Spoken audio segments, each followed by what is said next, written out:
too much fire damages your pots. You can see this one, I left it on fire before I started using it, and it just blew like a bomb.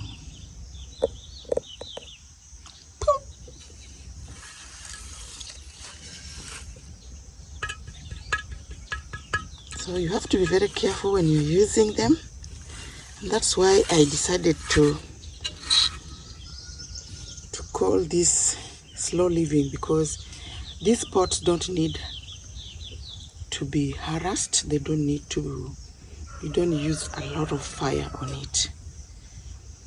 So I put it on fire and left to go and bring some few ingredients, and there you go, I just had pop. So you need to be ready with everything, and the fire must be low.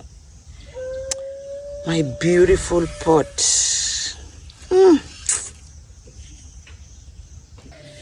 And by the way, these are some of the pots I treated with oil, not banana fiber, banana leaves and banana ingredients. This was purely oil, so I'm trying also to see which works better for me.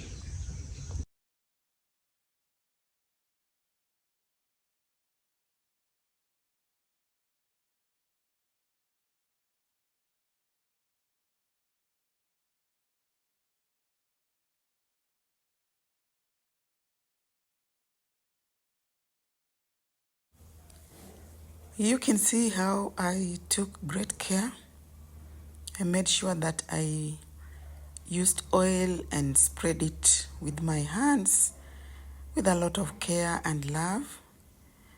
I've seen some of us in the media using the same pots.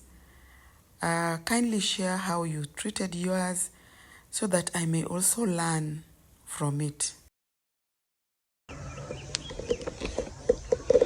You remember this one was the initial one I did with the banana, and it has done so well. It's almost a year now, and it is still strong, very, very strong. You can see.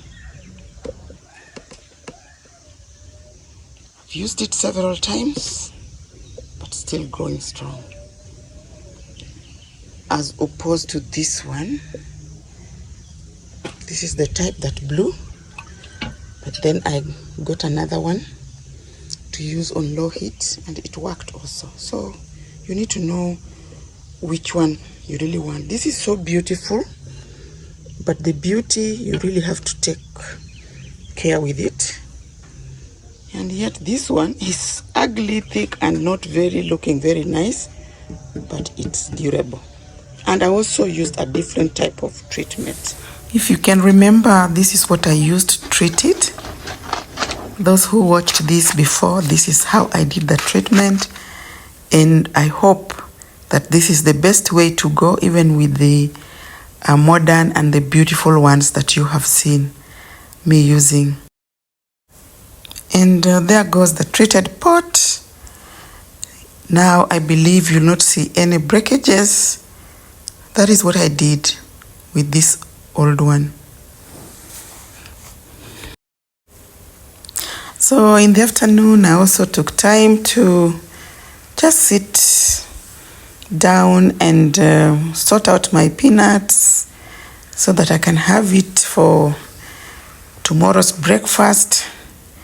I'll be frying it tomorrow, not today. I take time here in the forest because this is about my slow living peacefully in the countryside. I love sitting here. By the way, this forest was planted about 6 years ago. Those are the days you would go home occasionally and not think that one day you will sit under this kind of fresh air environment. I love sitting here. Look at the way that fan is blowing, showing you that There's a lot of fresh air coming in, and it's beautiful. It's a beautiful place to just be spending an afternoon checking around and seeing what really needs to be done. Your thought process becomes very interesting at this moment because you're able to think. The compound is equally taking shape. I've planted a few trees here and there. They are flourishing, they are growing, and sooner or later you'll see a beautiful compound full of trees, flowers, and beautiful grass. It's never too late to do such. Just start. I'm telling you, just start. And so let's get to see the orchard. This is the dragon fruit. I hope it will do well here. Never tried before. It's about trial and error. I believe it will work. That is an orange tree coming up very strong. That is guava.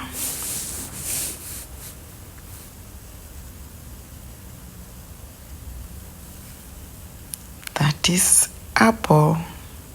Really promising. This is tomoko. I don't know what it's called in English. That is lemon. And that is tangerine. And fennes, the big fruit with rough cover. And then we have strawberries. Not strawberries, this tall one. I don't know what it is called. And this is moringa, the famous moringa. I have already started using the leaves, and I find it very enjoyable. It's a tree that you need to plant in your compound. And there goes mwarubaine. I don't know what it's called in English. Kindly, in the comment section, give it to me. And so that's about my orchard. I'll be adding more every time I find a desirable one. Thank you for watching, and see you in the next.